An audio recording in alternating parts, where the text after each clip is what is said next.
Sur Manuela, voilà, on va effectuer un carré, beaucoup plus graphique.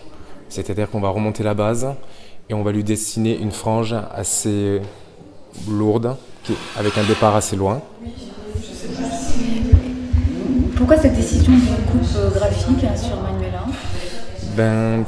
D'une part, le cheveu s'y prête. On a un cheveu qui est très fin, voilà, raide, donc parfait pour ce genre de réalisation. Et ça ne risque pas de lui durcir le visage? Non, non, non, au contraire. Ça va lui donner un côté plus stylisé, moins classique. Ça va affirmer sa personnalité? Complètement, totalement. Voici une belle séparation bien nette, d'oreille à oreille. Elle permet quoi cette séparation? De préparer la coupe et pour les autres séparations, en fait.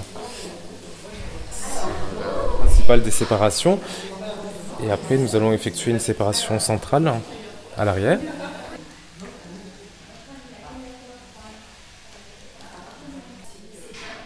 Donc on partage la tête en 3 parties? Là, pour l'instant, en une partie, 2 parties, et après, nous allons effectuer des sections horizontales. Toute la coupe se fait au ciseau? Tout à fait. Ciseau droit? Ciseau droit, voilà.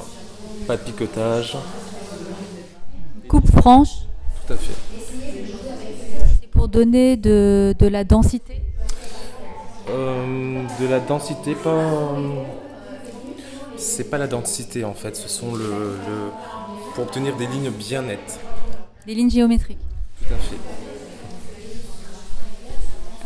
Je me suis basé à l'arrière au niveau des maxillaires, voilà, pour déterminer la longueur de mon carré. Donc là, Christophe, vous travaillez les côtés? Voilà, je crée ma connexion voilà, de mes côtés, de l'arrière, de ma ligne de coupe de l'arrière à l'avant. Et là, toujours sur une même ligne très droite, on ne fait pas du tout d'effet plongeant? Pas d'effet plongeant, pas d'élévation et surtout ne créer aucune tension, voilà, dans le tombant naturel du cheveu.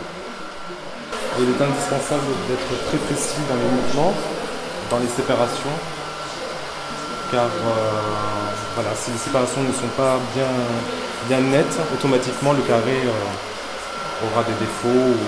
Il ne sera plus équilibré. Tout à fait.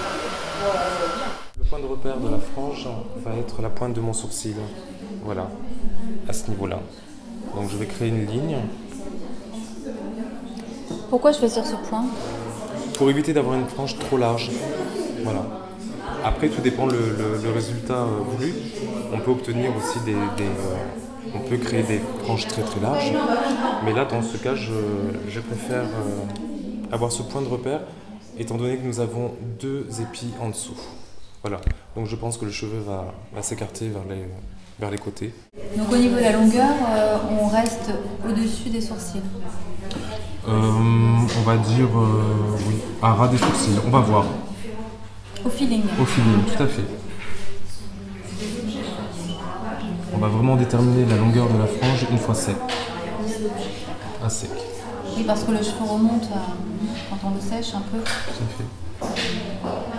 En fait, il y a des techniques qui permettent de ne pas avoir de difficultés. C'est-à-dire de couper la frange, de déterminer une longueur réelle sur cheveux mouillés. Voilà, ça c'est à éviter. Les séparations ont leur importance. Tout à fait. Donc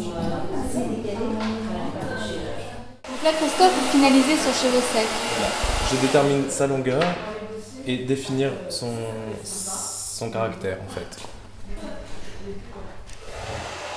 Donc là, il y a une très belle brillance en plus du cheveu. Tout à fait. On a réalisé un gloss. Qu'est-ce que c'est un gloss? C'est une coloration?